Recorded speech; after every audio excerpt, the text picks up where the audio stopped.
Hello everyone, welcome back to our channel. నేను మీ కల్పన. ఈరోజు మన స్పెషల్ రెసిపీ వచ్చేసి క్రిస్మస్ స్పెషల్ ప్లమ్ కేక్. ఈ కేక్ని ఓన్లీ క్రిస్మస్ టైంలో కాకుండా న్యూ ఇయర్ స్పెషల్గా అయినా ప్రిపేర్ చేసుకోవచ్చు. అంతేకాకుండా దీంట్లో మనం డ్రై ఫ్రూట్స్ ఎక్కువగా యూస్ చేస్తుంటాం కాబట్టి అప్పుడప్పుడు ప్రిపేర్ చేసుకొని తినొచ్చు. పిల్లలకి పెట్టి చూడండి, వాళ్ళు చాలా ఆరోగ్యంగా ఉంటారు. బయట దొరికే క్రిస్మస్ స్పెషల్ ప్లమ్ కేకుల్లో ఎక్కువగా రమ్ వాడుతూ ఉంటారు. అంతేకాకుండా ఏవేవో కలర్స్ అలాగే జ్యూసెస్ యాడ్ చేస్తూ ఉంటారు. అవి ఆరోగ్యానికి కానీ అంత మంచిది కాదు. కాబట్టి ఈ క్రిస్మస్ టైంలో మీరు మీ ఇంట్లో తప్పకుండా ఈ ప్రాసెస్లో కేక్ చేసి చూడండి. మీకు 100% పర్ఫెక్ట్గా వస్తుంది. నో డౌట్ అనేసి చెప్పాలి. ఒక్కసారి నన్ను నమ్మి ఈ ప్రాసెస్లో కేక్ని ప్రిపేర్ చేసి చూడండి. 100% ది బెస్ట్ ప్లమ్ కేక్ మీ సొంతం అవుతుంది. ఫ్రెండ్స్, ఇక లేట్ చేయకుండా ఈ హెల్దీ అండ్ టేస్టీ ప్లమ్ కేక్ని ఎలా ప్రిపేర్ చేసుకోవాలో చూసేద్దాం. ఈ కేక్ని ప్రిపేర్ చేసుకోవడానికి మనం ముందుగానే డ్రై ఫ్రూట్స్ని పెట్టేసుకోవాలి. నేను ఇక్కడ వచ్చేసి 2 రకాల డ్రై ఫ్రూట్స్, డేట్స్, బ్లాక్ కిస్మిస్, రెగ్యులర్గా వాడే కిస్మిస్, చెర్రీస్, క్యాన్బెర్రీస్, పిస్తా, బాదాము, కాజు, అలాగే పంప్కిన్ సీడ్స్, మెలన్ సీడ్స్ తీసుకున్నాను. అంతేకాకుండా ఒక 1/4 కప్పు వరకు ఆరెంజ్ జ్యూస్. నేను ఇక్కడ వచ్చేసి ఫ్రెష్గా తయారు చేసుకున్న ఆరెంజ్ జ్యూస్ని వాడుతున్నాను. మీరు టెట్రా ప్యాక్స్లో దొరికే ఆరెంజ్ జ్యూస్తో అయినా ఈ కేక్ని ప్రిపేర్ చేసుకోవచ్చు. ఈ ఆరెంజ్ జ్యూస్ని ఒక మిక్సింగ్ బౌల్లోకి యాడ్ చేసేసుకొని ముందుగా కట్ చేసి పెట్టుకున్న డ్రై ఫ్రూట్స్ అన్నిటిని వీటిల్లో యాడ్ చేసేసుకోండి. మన డ్రై ఫ్రూట్స్ అనేది ఆరెంజ్ జ్యూస్లో ఎంత చక్కగా సోక్ అయితే మన కేక్ అనేది అంత ఫ్లఫీగా వస్తుందనే విషయం గుర్తుంచుకోండి. మీకు టైం ఉంటే ఒక 4 నుంచి 5 గంటల పాటు సోక్ చేసుకోండి. ఒకవేళ టైం లేదు అనుకునే వాళ్ళు అట్లీస్ట్ 1 అవర్ అన్నా సోక్ చేసేసి తీసుకోండి. ఈ డ్రై ఫ్రూట్స్ మొత్తం కానీ ఈ విధంగా ఆరెంజ్ జ్యూస్లో బాగా మునిగేలాగా ఒకసారి బాగా మిక్స్ చేసుకొని దీనిపైన లిడ్ను క్లోజ్ చేసుకొని ఒక 4 నుంచి 5 గంటల పాటు సోక్ చేసేసి తీసుకోండి. నేను ఇక్కడ వచ్చేసి ఒక 5 గంటల పాటు సోక్ చేసేసి తీసుకుంటున్నాను. మీ ఇష్టం అనమాట. మీకు టైం ఉంటే అంతసేపు చేసుకోండి, లేదంటే 1 అవర్ అన్నా సోక్ చేసేసి తీసుకోండి. ఈ కేక్లోకి ఒక పౌడర్ని ప్రిపేర్ చేసుకోవాలి. దీనికోసం 1 ఇంచ్ వరకు దాల్చిన చెక్క, ఒక 5-6 లవంగాలు, ఒక యాలకను వేసుకొని పౌడర్ కింద ప్రిపేర్ చేసేసి తీసుకోండి. రెడీగా పక్కకు పెట్టుకోండి. స్టవ్ పైన ఒక కడాయి పెట్టుకొని దీంట్లోకి 1 కప్పు వరకు షుగర్ని తీసుకొని బాగా మిక్స్ చేసుకుంటూ మెల్ట్ చేసుకోండి. ఇది వచ్చేసి మనం క్యారమెల్ ప్రిపేర్ చేస్తున్నాము కాబట్టి ముందుగానే వాటర్ యాడ్ చేయకూడదు. షుగర్ పూర్తిగా మెల్ట్ అయిన తర్వాత మాత్రమే వాటర్ని యాడ్ చేసుకోవాలి. ఈ ప్రాసెస్ చేసేటప్పుడు కొంచెం కేర్ఫుల్గా ప్రిపేర్ చేసుకోండి. ఎందుకంటే షుగరు ఆల్రెడీ మెల్ట్ అవుతూ ఉంటుంది కదా, పైకి ఎగిరే ఛాన్స్ ఉంటుందన్నమాట. ఈ మెథడ్ మాత్రం కేర్ఫుల్గా చేసుకోండి. ఈ విధంగా మధ్య మధ్యలో మిక్స్ చేస్తూ షుగర్ మొత్తం కరిగి క్యారమెల్ అయ్యే వరకు కరిగించుకోండి. చూసారు కదా, మొత్తానికి మన పంచదార మొత్తం కరిగిపోయింది. ఇప్పుడు ఇందులోకి 1/4 కప్పు వరకు వాటర్ని తీసుకొని బ్యాచెస్ కింద కొద్ది కొద్దిగా యాడ్ చేసుకుంటూ ఒకసారి బాగా మిక్స్ చేసుకోండి. వాటర్ యాడ్ చేసేటప్పుడు పైన పడే ఛాన్స్ ఉంటుంది, కొంచెం కేర్ఫుల్గా చేసుకోండి.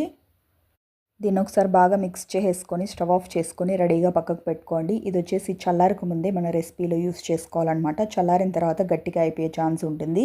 ఒకవేళ కన్సిస్టెన్సీ కనుక గట్టిగా అయినట్లయితే ఇంకాస్త వాటర్ యాడ్ చేసుకొని వేడి చేసి రెడీగా పక్కకు పెట్టుకోండి. ఇప్పుడు ఒక మిక్సింగ్ బౌల్ని తీసుకొని దీంట్లోకి 1/4 కప్పు వరకు చిక్కటి పెరుగు, అలాగే 1/4 కప్పు వరకు సన్ఫ్లవర్ ఆయిల్ని తీసుకొని దీన్ని ఒకసారి బాగా బీట్ చేసి తీసుకోండి, లమ్స్ ఏమీ లేకుండా ఉండేలాగా. నేను ఇక్కడ ఈ కేక్ని ప్రిపేర్ చేయడానికి ఆయిల్ని వాడుతున్నా కదా, ఈ ప్లేస్లో మీరు కావాలైతే అదే క్వాంటిటీలో బటర్నైనా తీసుకోవచ్చు. లమ్స్ ఏమీ లేకుండా ఈ విధంగా స్మూత్ కన్సిస్టెన్సీ వచ్చే వరకు బాగా బీట్ చేసేసి తీసుకోండి. ఇప్పుడు దీనిపైన జల్లెడని ప్లేస్ చేసేసుకొని 1 కప్పు వరకు గోధుమ పిండిని కానీ లేదంటే మైదాని కానీ తీసుకోండి. నేను ఇక్కడ గోధుమ పిండిని తీసుకుంటున్నాను. అలాగే ఒక 2 స్పూన్ల వరకు కోకో పౌడర్ని కానీ యాడ్ చేసుకొని ఒకసారి బాగా జల్లెడ పట్టేసి తీసుకోండి. మీరు కావాలైతే మైదానైనా వాడుకోవచ్చు, కానీ మైదా ఆరోగ్యానికి అంత మంచిది కాదు కాబట్టి నేను ఇక్కడ గోధుమ పిండిని తీసుకున్నాను. ఇవన్నీ బాగా జల్లెడ పట్టేసిన తర్వాత జల్లెడలోకి 1 స్పూన్ వరకు బేకింగ్ పౌడర్, అలాగే 1 స్పూన్ వరకు బేకింగ్ సోడాని యాడ్ చేసుకొని ఒకసారి జల్లెడ పట్టేసి తీసుకోండి. ఇప్పుడు ఇదే జల్లెడలోకి 1/2 స్పూన్ వరకు దాల్చిన చెక్క, లవంగాల పొడిని యాడ్ చేసుకొని ఒకసారి జల్లెడ పట్టేసి తీసుకోండి. ఇప్పుడు ఇందులోకి ఫ్లేవర్ కోసం 1/2 స్పూన్ వరకు వెనిలా ఎసెన్స్, ముందుగా ప్రిపేర్ చేసి పెట్టుకున్న క్యారమెల్ని కానీ వేసేసుకొని బాగా మిక్స్ చేసేసి తీసుకోండి. మిక్సింగ్ అనేది ఓవర్గా చేయొద్దు, కట్ అండ్ ఫోల్డ్ మెథడ్లో మిక్స్ చేసేసి తీసుకోండి. ఈ విధంగా బాగా బ్యాటర్ని మిక్స్ చేసేసుకున్న తర్వాత ముందుగా సోక్ చేసి పెట్టుకున్న డ్రై ఫ్రూట్స్ చూసారు కదా ఎంత పర్ఫెక్ట్గా సోక్ అయ్యాయో. ఈ డ్రై ఫ్రూట్స్ మొత్తాన్ని ఇందులో యాడ్ చేసుకోండి.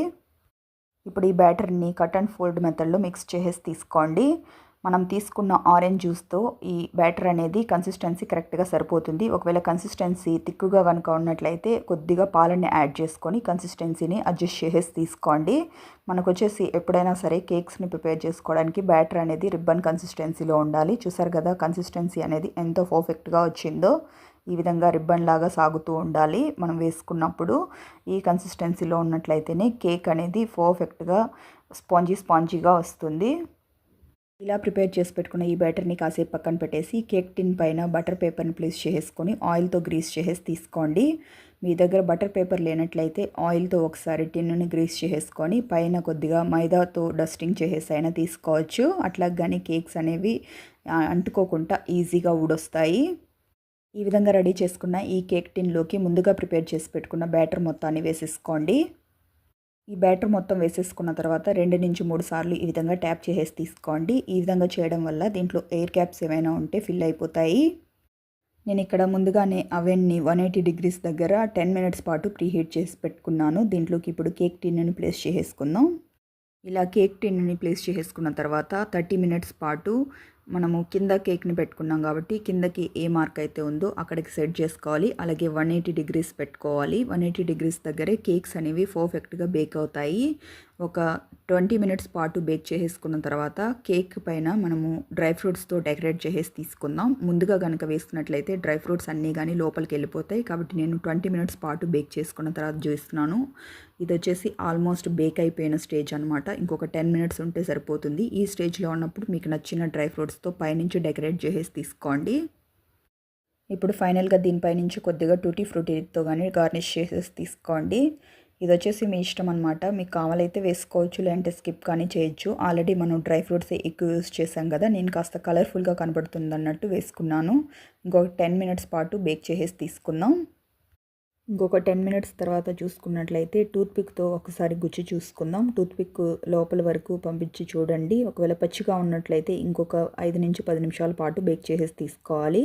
చూసారు కదా టూత్పిక్కి అంటుకుంటూ ఉంది. కాబట్టి దీన్ని ఇంకొక 10 మినిట్స్ పాటు బేక్ చేసేసి తీసుకున్నామంటే కరెక్ట్గా సరిపోతుంది. చూసారు కదా ఇంకొక 10 నిమిషాల తర్వాత చూసుకున్నట్లయితే టూత్పిక్ అనేది క్లీన్గా వచ్చింది. అంటే మన కేక్ అనేది పర్ఫెక్ట్గా బేక్ అయిపోయింది. ఇలా బేక్ చేసుకున్న దీన్ని బయటకు తీసేసుకోండి. ఇలా బయటకు తీసుకున్న ఈ కేక్ పైన క్లాత్ని క్లోజ్ చేసేసి పూర్తిగా చల్లారనివ్వండి. ఈ విధంగా క్లాత్ వేసేసి చల్లారనివ్వడం వల్ల కేక్ అనేది చల్లారిన తర్వాత కానీ మంచి స్పాంజీగా ఉంటుంది. పూర్తిగా చల్లారిన తర్వాత క్లాత్ని రిమూవ్ చేసేసి కేక్ని డిమౌల్డ్ చేసేసి తీసుకుందాం. నైఫ్ సాయంతో ఈ విధంగా ఎడ్జెస్ అన్నీ లూజ్ చేసేసిన తర్వాత దీనిపైన ఒక ప్లేట్ని పెట్టేసుకొని ఈ విధంగా ఉల్టా చేసామంటే మన కేక్ అనేది ఈజీగా డిమౌల్డ్ అయిపోతుంది. చూసారు కదా కేక్ అనేది ఏమాత్రం అంటుకోకుండా ఎంతో పర్ఫెక్ట్గా వచ్చిందో. ఇప్పుడు దీనిపైన ఉండే బటర్ పేపర్ని స్లోగా రిమూవ్ చేసేసి తీసుకోండి. చూసారు కదా మన కేక్ 2 వైపులా కానీ పర్ఫెక్ట్గా బేక్ అయ్యి మంచి స్పంజీగా వచ్చింది కదా. ఇలా ప్రిపేర్ చేసి పెట్టుకున్న ఈ కేక్ని ఉల్టా చేసేసి తీసుకోండి. ఇలా ప్రిపేర్ చేసి పెట్టుకున్న ఈ కేక్ని పీసెస్ కింద కట్ చేసేసి తీసుకుందాం. చూసారు కదా మన కేక్ లోపల నుంచి జాలీలుగా ఎంతో పర్ఫెక్ట్గా వచ్చిందో. నేను చెప్పిన measurements as it is follow అయ్యి ప్రిపేర్ చేసి చూడండి. మీకు 100% ది బెస్ట్ ప్లమ్ కేక్ అయితే వచ్చేస్తుంది. చూసారు కదా ఫ్రెండ్స్ 100% ది బెస్ట్ టేస్ట్తో మనం ఎంత ఈజీగా ప్లమ్ కేక్ని ఇంట్లోనే ప్రిపేర్ చేసుకున్నామో. బయట షాప్లో కొనాలంటే ఏమేమి దాంట్లో వాడతారో తెలియదు. అందులోనూ కాస్ట్ కానీ చాలా ఎక్కువ ఉంటుంది. ఇంట్లోనే ప్రిపేర్ చేసుకున్నామంటే తక్కువ ఖర్చుతో హైజీనిక్గా మనం కేక్ని ప్రిపేర్ చేసేసుకోవచ్చు. అందులోనూ హెల్తీగా తిన్నామన్న తృప్తి మనకి ఉంటుంది. ఫ్రెండ్స్ మనం టుడే చెప్పుకున్న ఈ ప్లమ్ కేక్ రెసిపీ అయితే మీకు నచ్చిందని అనుకుంటున్నాను. మీకు కనుక నచ్చినట్లయితే ఒక లైక్ చేసి మీ ఫ్రెండ్స్కి రిలేటివ్స్కి షేర్ చేయండి. అంతేకాకుండా ఇలాంటి మరెన్నో క్విక్ అండ్ ఈజీ రెసిపీస్ కోసం వెంటనే మన ఛానల్ని సబ్స్క్రైబ్ చేసుకొని పక్కనే ఉన్న బెల్ బటన్ని ప్రెస్ చేసి ఆల్ అనే ఆప్షన్ని సెలెక్ట్ చేసుకోండి. ఇలా చేయడం వల్ల ఇకపై నేను పెట్టే వీడియో నోటిఫికేషన్స్ అన్నీ మీ హోమ్ పేజ్లోకి వస్తాయి. Thank you for watching friends. Okay bye.